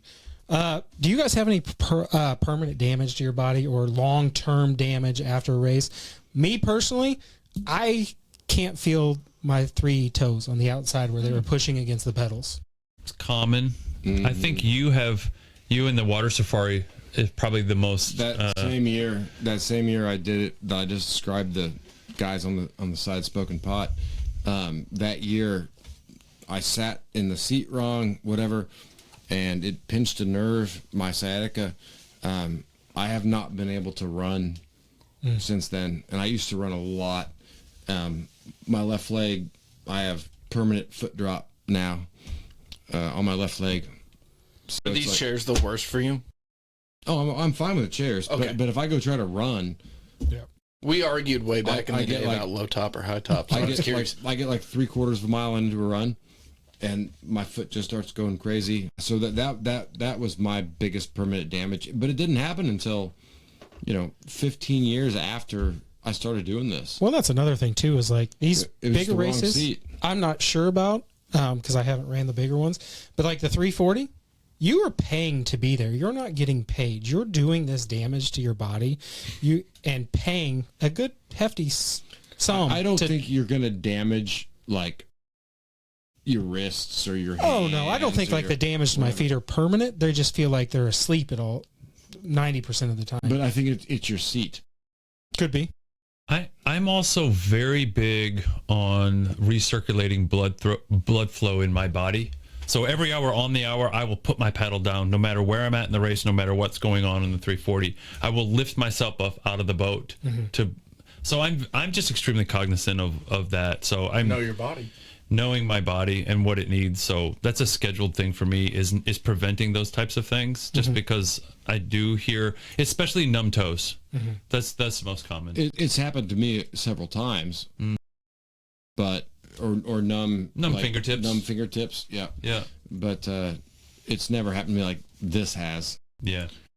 Are you guys ready to pivot for a little bit Sure. and get towards the, I guess, end of this? Yeah. Yeah. I kind of want to hear your thoughts. And again, we've talked a lot about endurance racing and what all goes into it. We've bullshitted. We've had a good time. This is beers with the boys kind of thing. Not that we won't have women in here, but it's just therapeutic night, if you will, conversation, no phones. What's wrong with so many people nowadays? Why do they give up on so many things? Why do so many people quit before they should have, before they get going, before success, whatever? What do we want to? I don't know how to phrase this question. Help me, fellas. Like, this is a conversation, not meant to be an interview. So, like, we were talking about this over a beer beforehand at the brewery. So, like, why do so many people quit? That was the other thought process for this episode for the listeners. You know, what's wrong with quitting? But we didn't think it was a catchy title, so we're probably going to go with a different one. Why do so many people quit? I'm going back to what I said earlier. I think the easiest way to quit is to not show up for something that you've said that you're going to do. And it's the hardest thing is to show up at the starting line, right? It's not the training. It's not signing up for things. Because I think that what we're all talking about, what the 340 is or what endurance is, it's something that drives us forward, and it's the idea of it. It's not so much the thing itself as just like looking forward to it. So you sign up for something or you undertake something because you want the dream of completing it. Mm-hmm. But at some point that the completion becomes too painful or too hard. But I think for both of us, we'd resonate with it's not the signing up and it's not just the showing up. It's what drives us is the completion of the task. So if you don't have the drive, if completing the task does not bring you joy, then most likely you're not going to complete the task. So I'm working on a sci-fi thriller right now, and it's about my conspiracy theory that cell phones are ruining people. I think that we've gotten to a point with social media to a level where you go to the gym and you take a picture of yourself working out rather than working out. You go for a race and you tried and you got somewhere, but you quit, and you're still going to get your likes. You're still going to get your love. You're still going to get your admiration for it. And I'm not here to sit and shit on quitting. I'm not. I have had to give up the race before, not taking it back to the race. I've had personal failures before. I'm a human. We all have. I think we've gotten to a point where we've got a real screwed up situation with digital worlds that still, they don't call you out for a failure, and I'm not saying they should, but they don't challenge you. They just soften and coddle the brain to, I gave up and this is perfectly acceptable, and everyone here is still clicking like and everyone's still loving on it. Well, I agree with that. But myself, like, I train pretty much every other day. I ran 35 miles, ran 50 miles, ran 75 miles, 74. And each time really sucked. And I had my doubts pulling up to that ramp that day to take off. Part of me didn't want to get in that boat. Why do so many people quit then? What, not the race, at other shit, man? Like all across life. Why do people quit before they achieve what they were after? Because it's easy. Because is there really any consequences of quitting these days? Yeah, that's what I was going to say. It's like, so what happens if I quit? What's the consequence? What's going to happen, right? And so I think there's part of you that's like, if I quit, what kind of impact is it going to have on me or my job or how I'm judged or whatever? But I think it's both that plus how you live your life, like how you, right? And there's always going to be times. I mean, I had to quit on the Texas Water Safari in 2021. I hated it, right? But I knew I could not go on. Now, in retrospect, you can always go back in time and say, oh, maybe I could have done this, whatever, and finished. But there are times where you have to quit something. Yeah, but your reputation can't be really questioned to an extent, in the sense of, if you quit, everyone's going to believe you didn't want to quit. You have a pretty large reputation, resume, whatever. Fair enough. So, fair enough. You've completed quite a bit before. It still haunts me because I don't like quitting, because it's like what you set out for yourself to do and what you believe you can do, right? And even when the going gets tough, you get going, right? So yeah, you're always going to have times where something in life, whether it's an endurance sport or work or family or whatever, right? And you quit. And sometimes you have to, right? Sometimes you have to pull the plug and say, okay, I'm going to call a spade a spade. We're not going to do this. But I think people maybe just. I think part of the problem is 50 years ago, if you quit, the farm failed. You didn't eat. Your family died. They starved. No one clicked your thumbs up. Nobody button. clicked the thumbs up. Nobody gave you good vibes, sending them your way through Facebook. Now, I could quit my job today, and I don't want to. I love my job. But I could probably quit it today and have one tomorrow because I can put out 500 resumes via AI, and somebody will probably call me back within the next 4 to 6 hours. There's no consequences anymore for just quitting. Maybe quitting is seen as more acceptable now. So I think a good question is, do more people undertake harder endeavors now? And is the rate of quitting higher now than it was, say, before tech revolution? I think that is a really good question to dive into too. Is quitting more common? Well, I want to challenge you, not in a fight way again. This is what I like to call argument, which people don't understand can be peaceful. Respectfully challenge. Sorry, I didn't mean to click at you. You got it. What you said earlier, what we were kind of digressing to earlier, type 2 fun. How many people possess the type 2 fun gene in any realm of, no, I'm going to push myself no matter how goddamn hard it is to finish that because I started it, or something along those lines. I don't care if type 2 fun, and if you're a CPA and you love doing taxes, like, I don't give a shit if your type 2 fun is paddling, running, whatever. Pick your type 2 fun. How many people actually possess the fuck it, I'm going to do this until I have a participation trophy at minimum. And what I say is, yeah, I'm never probably going to win the MR340. I'm realistic about it. If I gave up everything in my life and wanted to go train to compete against you, I would give myself at greatest odds 50-50. And to be honest with you, I just got too much other stuff going on, and it's not my, you know what I'm saying? Like, yeah, and honestly, 50-50 is very generous of myself to offer the odds. I would honestly say it's probably 12 to 88. But that thought process with, like, type 2 fun, how many people actually have that now? How many people have type 2 fun to get their hands dirty and build a boat? We will get back to that on what you guys do at the end where we let you plug, but like, maybe it goes back to, I mean, nature versus nurture. Parent, like, you guys did a podcast not too long ago, like, what's wrong with parenting, right? We did. And my parents always told me, you can be anything you want to be.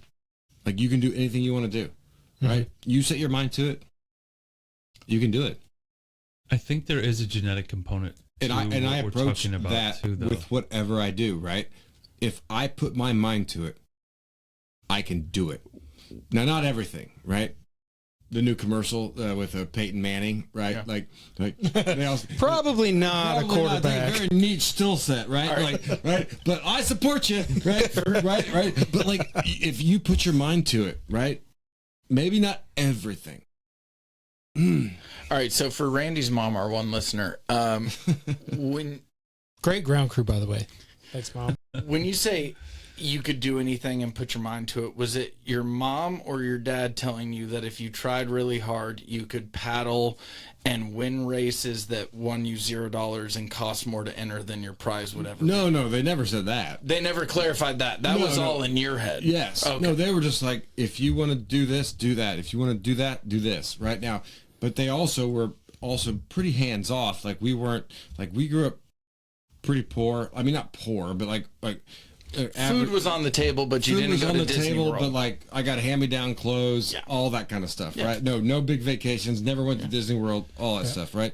And so, but my grandpa was an immigrant. You know, came across from Ellis Island into Ellis Island from Sicily. I mean, I mean, it was we were, not well off growing up, but they always told us, whatever you want to do, the world's your oyster. You just got to work hard, try hard, get it done, right? Randy, what do you have before I pivot this thing another 180 degrees? I wanted to ask you guys, since you've both done it, what's your thought on the pedal drives? And does it kind of take away from the sport a little bit? Because you now have, as we've mentioned earlier, like the Kraken. That thing is the most optimal paddling machine I've ever seen. It's elliptical. One paddle goes in, the other comes out. Wait. The most optimal, has any version of the Kraken won the race yet? Yes. We won the race. We won the overall. And a solo won the overall this year. To my knowledge, all versions of the Kraken have yet to succeed to the goals set for the Kraken. I mean, it's still... That is also true. We never set the overall win. But there's a lot of variables when it comes into that: water speed, wind, headwind, all that kind of stuff. We want to get Matt Walters in here as well. Yeah. We did win the overall, but we did it 3 times. Yep. We won the overall once. We lost to a 3-man boat one time, and we lost to a solo paddler one time. This is not shit talking. No. There's nothing but humble respect for Matt Walters, the Kraken, all of the Kraken versions and variants. Right. These homemade boats that you guys do, nothing but the humblest respect. So please don't take anything I'm saying to shit talking. And we've learned a lot through those years and through those failures. So you go. Tell me about He adds totalitarian words like most optimal, and I'm like, but I still think it could be most optimal. I mean, you've got that been enough years of design and years of You're starting to sound like a scientist and data. But it is. But your leg muscles are bigger than your arm muscles. Correct. I mean, that's what I'm asking. Is it taking away from the sport a little bit? Not or is one it adding bit. to it? It's only adding to it. And here's why. You have people out there with shoulder injuries. You have people out there who are cyclists, and they would be excluded from the sport if they couldn't. It's an unlimited game, right? Yep, the 340 is truly unlimited. If you can bring it and it can float, and even if it can't float, you're welcome to enter it. That's right. Right. And so pedaling has then, all it's done is opened up the doors for more people and more inclusiveness in the sport. So I love it. I mean, look at the pedal craft now, and now you're getting rowers in there. Yes. Remember, rowers used to not be involved. Couldn't have a fixed door. Right? And now, because pedals got in, now rowers are in there. Right. Here's one of the things that I like to point out to the Randys. These are the average Joes. So you guys are going to have to pretend to know what we're talking about. I like to tell all of these people the same thing. If you do anything for 340 miles with one specific muscle group, you're going to be fucking miserable. You will be a little miserable with what you're doing. Whether it's your arms and you're paddling, whether it's your legs and you're pedaling, it's going to suck. And the thing that I remind people, if you're paddling, at least your ass doesn't hurt, and you can shift around a little bit and stretch, move. If your back still hurts and your legs hurt the entire time, there's a different element. Yeah. I've never felt as much pain as we did on year 1 of the Kraken. My knees. For the last, I would say 5 to 10 miles, I could only turn the cranks for 30 seconds at a time without completely exploding. You too. We both had this similar thing where my legs are going to split open. It was my knees. It was just pain. It was more pain than I've experienced. I was rubbing icy's hot on my knees. Same thing that you're saying, Kenzie. It's just that part of your body is completely 100% wasted. The way that I would like to phrase it, and I want to not retract. I want to back up a step and rephrase. If you want to talk shit on pedalers in an endurance race, you better have pedaled a fucking endurance race to talk shit. And the reason I say it is there's no ramifications for failure. There's no ramifications for talking shit if you've never done it digitally 99% of the time. And the reason I say it is, talk shit to someone's face who's pedaled it, they might punch you in the face or kick you in the face. I'm all about innovation, and I love trying new things.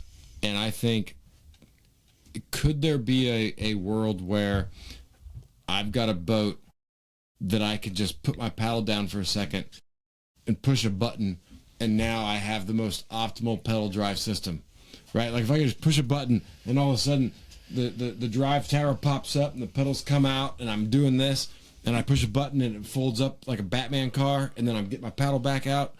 That would be amazing. Cool. It's an easy design if you use floats and a thought process. Well, it's not that easy. I mean, there's a lot. It's not easy, right, but everything's weight easy. starts to come in then. It's how much money do you have? I'm glad you said that because when I wrote that question, I didn't think about this till just now. Going down the river, I see something really awkward going on. A guy has his paddle strapped to his hands. Like that just doesn't look comfortable. It's stuck there and everything. I'm not 100% positive, but I would almost bet my life savings the person pedaling had cerebral palsy. And it made a whole lot of sense when you just said that because there's no way he could have made it with just the paddle. Mm-hmm. And that now makes it an inclusive part to where not everybody can do it, but more people can be involved in this sport than just, well, you can only use a canoe paddle. You can only use a double blade. Well, now you have people who you don't even have to have arms to be able to compete. And on top of what you just said, I will say, and you guys can chime in, but I think you'll agree immediately. I don't mean to speak for everyone, but the paddling community is one of the most welcoming. It's almost like the craft beer community. Unbelievable. It's in the high 90s because you can never be 100% welcoming, but you're in the high 90s. Well, you guys brought some cool stuff along. What did you guys bring? Yeah, let's. You got some toys and some. Well, actually, can we do that show and tell in 1 minute? Yeah. I wanted to flip this one more second. One question to both of you: what's wrong with winning? We've talked about what's wrong with everything else, if you will, and one thing that no one asks is what's wrong with winning. Well, I don't think anything's wrong with winning. That's part of the point of this podcast. But obviously. it's how you win, right? I would say if it's how you win. If you win the right way, great. If you win the wrong way, right? Yep. So I think you have to always be willing to make a sacrifice, to have compassion, to help people. Like, I know, I'm the perfect example probably, because I direct races, and I most oftentimes race in the races I direct, because I use those as training up to the big races that I do, like the 340 or the Safari. I personally experienced it as you were trying to direct a race and running to your canoe with a drill trying to fix something last minute. Exactly, right? Because I like innovation, so I'm trying new things. But no, so nothing's wrong with winning, but you better be humble about it, right? You better want to try to do it. No one wants the bully who wins all the time, right? I mean, and I don't win all the time, but I try to win. That's the goal. How quickly do people accent your failures if you want? I think, like you said, in our community, the paddling community is a good community. So well, that's because you didn't win any money. People know. If you were in a fantasy paddling league. Oh yeah, right. Yeah. I mean, let's be real. If you were expected weekly to show up and put up points on the board. Right. Okay, so in that theoretical world. Right. The fantasy paddling league isn't real for anyone. If I was putting up cash prizes at my own races that I directed, I wouldn't race, or I would exclude myself from winning that cash. Even if you saw a competitor you know was equal? If it was my own race, I would do that. Sorry, going back, A-Dog. I'm going to tell you, and this is it's kind of a tough topic, but I'm going to go back to something that you said earlier, Randy. You knew you were in 7th place and you dropped to 5th. It's your pure... Dropped to 11. Dropped to 11, sorry. I want to win. And and there's something about, and I have a competitive spirit, and so do you, Joe, where we're willing to lay it all out there to make one more place in something that really doesn't matter. But it does to us, and it especially does in that moment. When we have won, it was that drive to be the best. And that drive to be the best, even in your own category, your own classification, right? Tandem or pedal drive, whatever class you're in. I will say that the competitive person in me wants that and wants it badly. Yes. And Well, that's a bit of a drive. And I don't make any apologies for it because that's just the way that's why I'm racing for the experience, but the experience is lifted when I win. Is it based on recognition or monetization, or is it your own inner competitive? It's absolutely everything inside me. It's only that. What's wrong with winning? I want to hear what you're about to say. I swear, it's monetization. What's wrong with winning is monetization, because the second you put money involved and the second it turns into a how big can we make this, how much can we bet on it, But I would say, sorry to take your answer, but I would say there are some things where, like, so what equals winning? Like, right? So if you're winning the Academy Awards, right? I'm sorry, if I want to win, I want to win, and those are the rules of the game, and that's what I'm going to do, right? And you might hate the game, but don't hate the player, hate the game, right? So if I want to win the NFL championship, if I want to win the World Series, if I want to win the Super Bowl, if I want to win Academy Awards, I'm going to do what it takes within the constructs of that game to win. Well, that's just having a competitive spirit. And maybe we're lucky enough that we are in a sport that doesn't have the monetization, where we can win and not be judged in that way, because... Okay, Randy, I'm so sorry. I have one more quick one. Go ahead. Joe, this is directly at you. I think you're a great dude. I've had a lot of fun having these conversations so far tonight with you, and how do I phrase this? Okay. You're not going to offend me. I'm not. It's not offending. It's a phrasing to make this the best way. Okay. If the sport and fantasy paddling league popped up 2028, we'll making up a number. Theoretical, okay? 2028 sure. fantasy paddling pops up, and Joe Mann is ranked number 2 going overall, and he's got a good looking solo season, and he's also got a great looking tandem season with his partner A-Dog.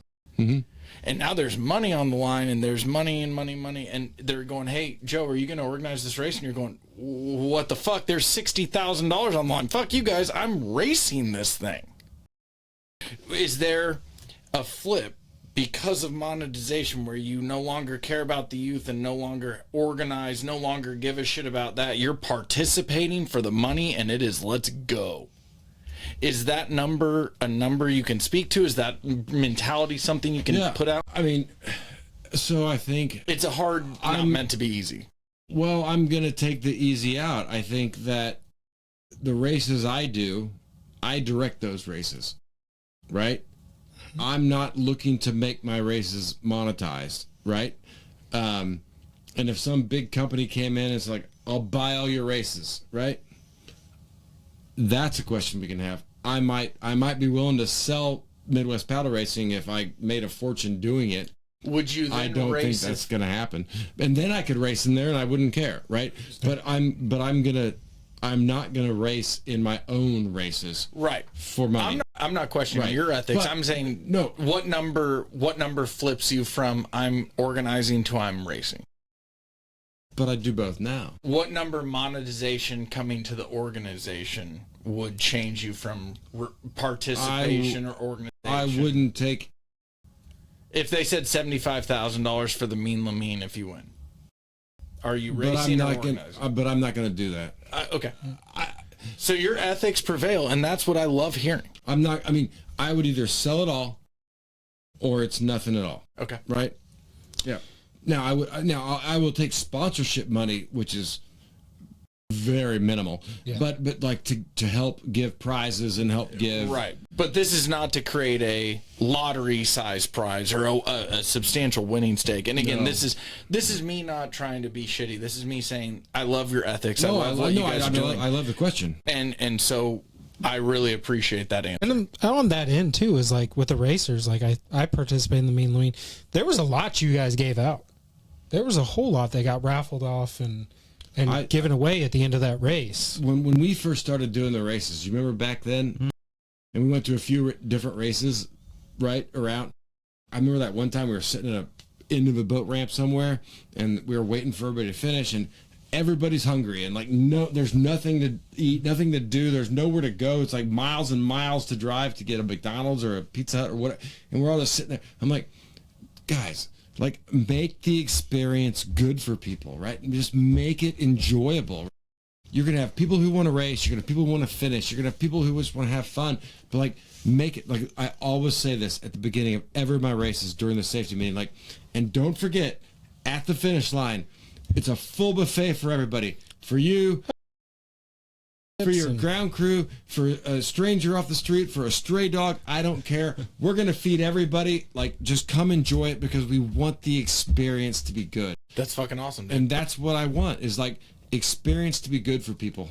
I don't think I have to ask this, but when you guys set a record or finish at the top, are you reveling in that? Are you enjoying it? Or are you thinking, how am I going to do it better next year? Both. There, it is. If nobody else was there and you just did the 340 by yourself, it loses the experience. It loses that competitiveness. It loses 1,000%. that edge that it has. What makes us go out there and do it again? Pushes you. So there is. I will just sit and just bask in it for a little while. You know, it's a good feeling. Oh, there's no judgment here. And second place is not the best. Joe, honestly, when we got second place, we kind of moped off the finish line. Went to our hotel. This is a weird question. After finishing, do you feel complete, or is there a part of you that's just a little bit broken? Are we talking about the race still? Yeah, we're talking about the race still. Oh, my bad. I think it's a 3-part question. If you exceeded the expectations you came into during that race, right?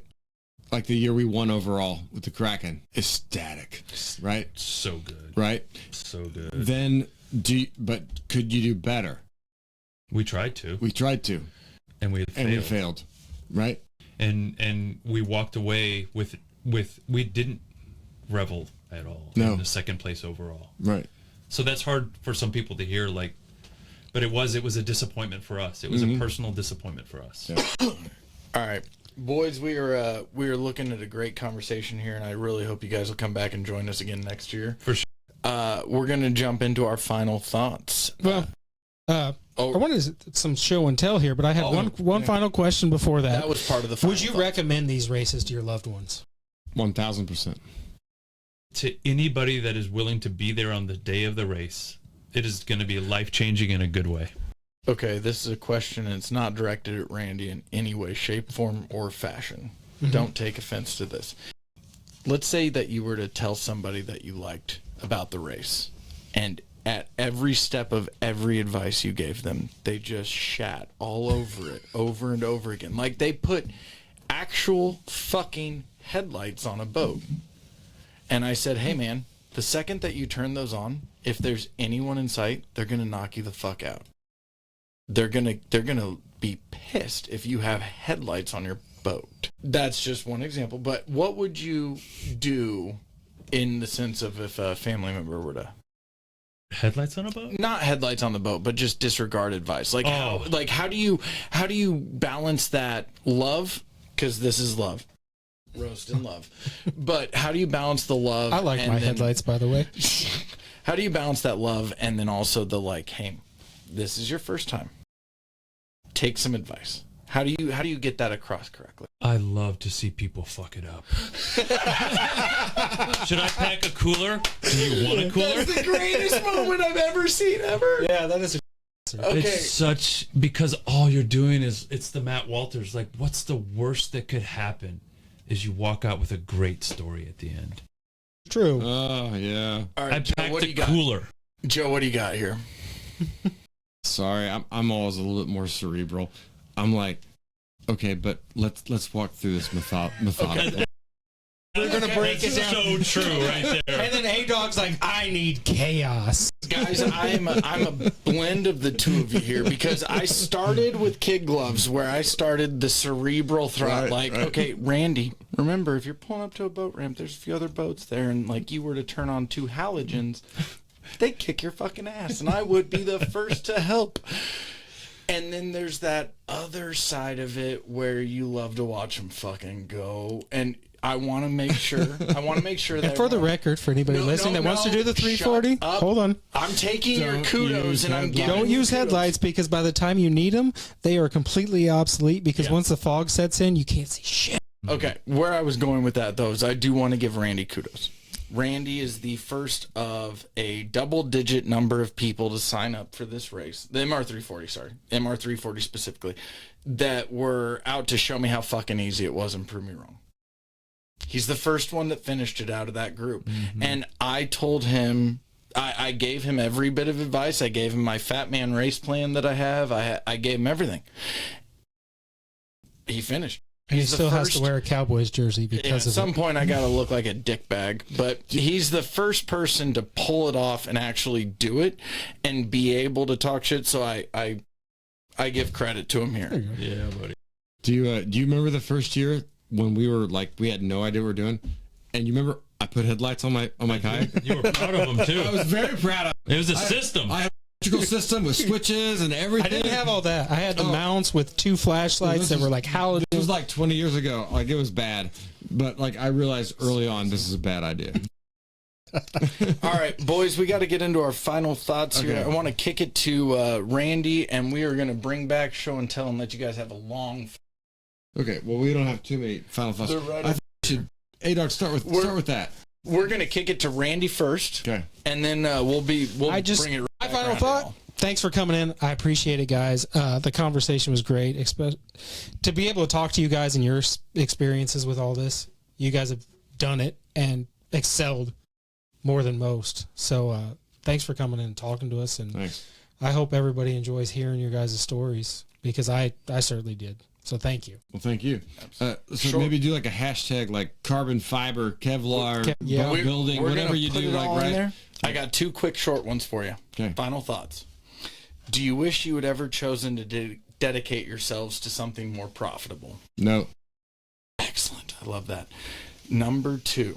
Will you answer? Absolutely. No. I would say you're a team, so at this point I kind of feel like that answer goes together. They seem to. And number 2, I want to hear both of your guys' thoughts. A lot of sports, I grew up playing soccer, hockey. One of those sports, equipment made a big difference. One of those sports, equipment was almost on any level, so to speak, comparable, and the player made the difference. What level of the paddling that you guys have done, like, paddling that you're into, what equipment different? Like, what level of equipment is there? I got a great analogy. Yeah.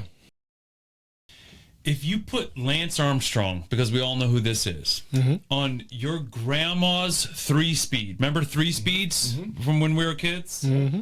And you put a talented cyclist on the very best bike you could build, Lance Armstrong would kick their ass. Hands down. There is nothing that he couldn't overcome with that equipment. He did have a weight reduction. Yes. Sorry, that's a dark joke. But the point is like, people like come to us and say, well, I want my boat to weigh 28 pounds, not 34 pounds. I'm like, yeah, that's... well, then just eat 2 cheeseburgers less every week. Right? Okay. I mean, so like that, but at the end of the day, I gotta let me finish this thought though. Yeah. In the world of hydrodynamics, your boat really fucking matters. It matters more than bicycles or running shoes. You could put Greg Barton himself into a canoe. Greg Barton, 2-time gold medal Olympic winner, right? And put a reasonable paddler in a fast boat, and that reasonable paddle would kick Greg Barton's ass. Okay, so this is confusing to me, A-Dog. It sounds like you just told the moral story of equipment doesn't matter, but then said in this sport, equipment matters so much it's not funny. What I was trying to say is, in this sport, equipment does matter more than in other sports because of the weight, water, all that stuff. With the way that water interacts with the hull of your boat. So let's start. You said equipment. Let's start with the paddle. Pull the paddle. That's the best example. There you go. We'll start with this. Okay. So you got cameras here. Okay. Nope, Randy over there. So this is a canoe paddle. It's a very odd one. It's a new one. It's a quick blade straight like this, Yeah. right? But we brought it because we don't make paddles, make boats, Look right? at the shape of that thing. It's so odd. know. Right. It's a whale tail. But what I'm talking about, what matters is, just hold it for a second. How light is that? Holy shit, this is air. Exactly, right? Guessing 72 ounces? No. Oh, No. just saw 72. A 10, Okay. Like 12. I want to be real. My beer with 10 to a... 3 ounces, 4 ounces in here is this it's weighs heavier. this weighs less than a can of beer. No, this weighs less than this cup. Yeah, right? Okay. Like that's insane. Now think about this for a second.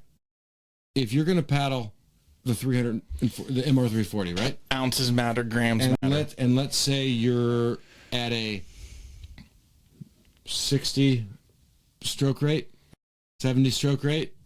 Okay, right? I wish I was there, but yeah, keep talking. But for let's say 50 hours, right?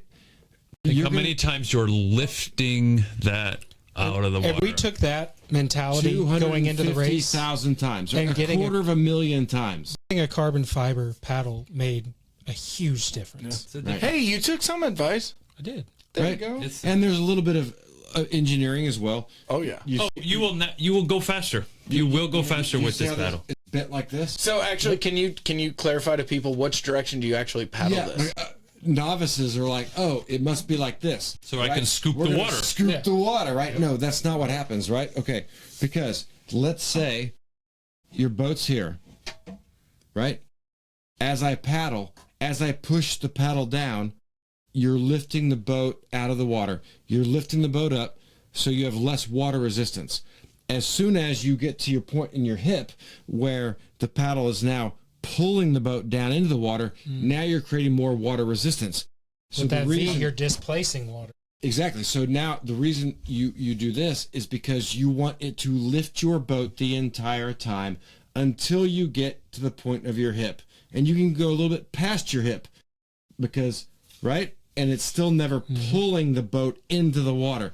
So once you get to about, 25 degrees, 27 degrees here, you're still moving the boat either up and forward, but never down. And that's when you pull the paddle out. Okay, so let me go back to this question. I know it's our final thoughts, and I'm sorry.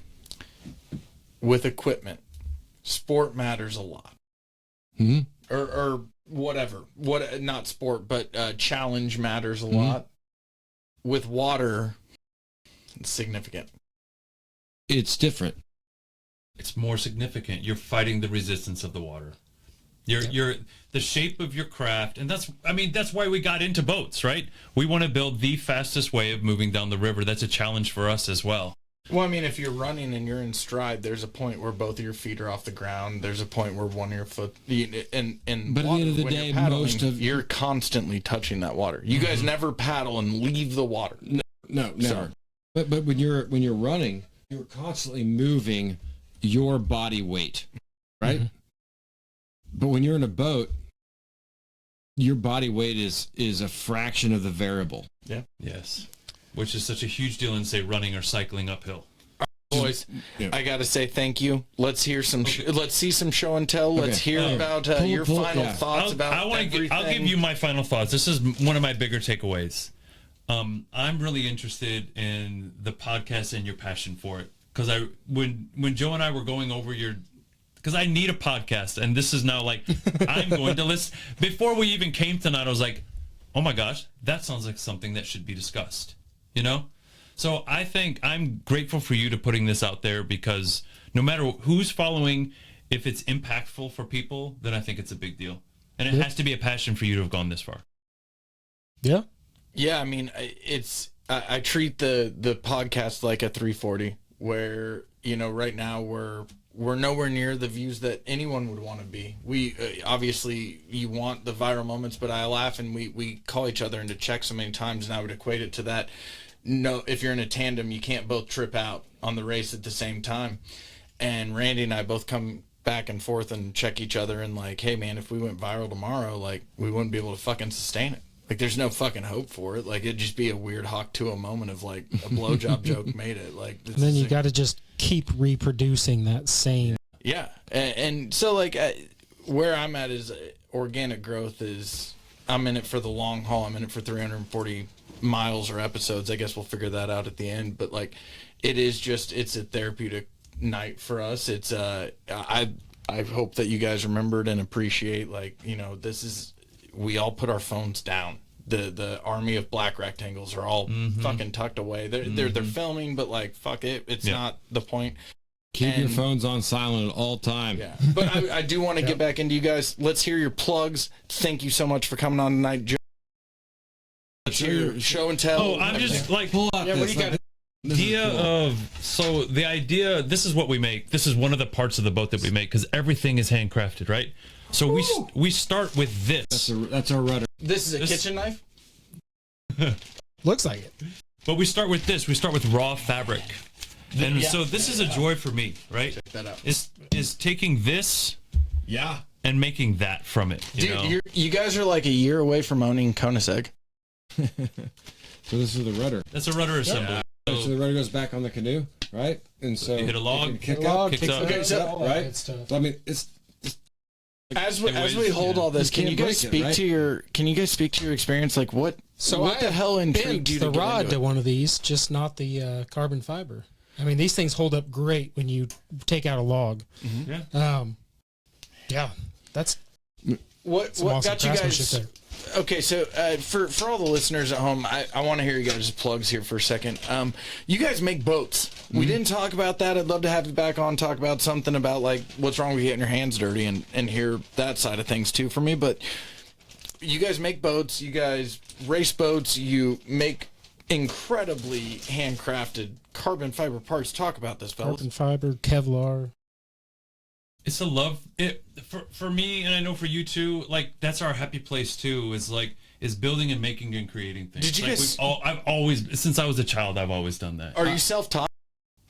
100%. Carbon fiber, self-taught. Yeah. I mean, The weave pattern on your, like, that's beautiful. We've picked it up. I mean, we've made friends with people who know how to do this or know how to do that, and we ask questions, and we're humble, and would you mind teaching me this? And we learn, and we've just So all your guys' boats too, they're River Hawks.